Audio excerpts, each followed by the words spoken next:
Good afternoon, everyone. My name is Viraswini Dhawan.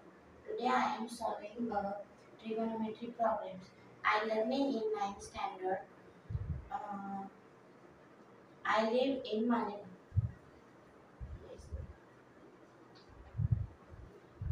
आता इथे sin to theta upon 1 minus cos to theta is equal to cot theta दिलेले आहे. आपल्याला cot theta कसं आलं हे फाइंड करायचं आहे. sin theta चा फॉर्म्युला आपण बाजूला लिहू.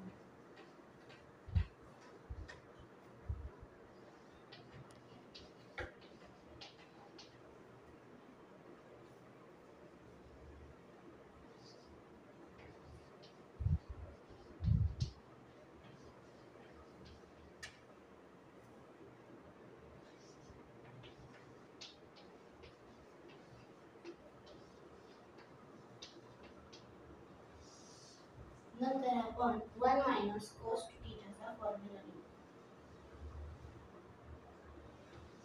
2 into sin square theta.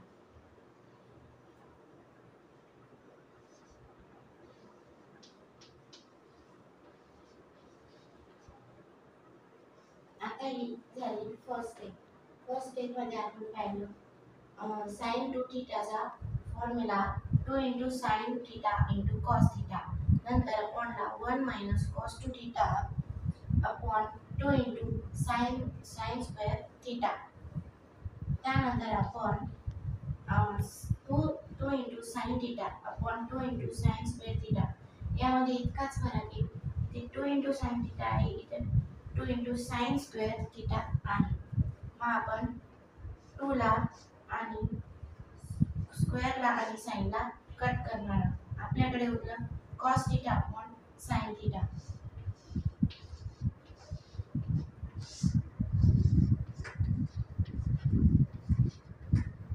आपण cos theta आणि sin theta ला लिहू शकतो cot theta. हा त्याचा फॉर्म्युला आहे. Therefore LHS is equal to RHS.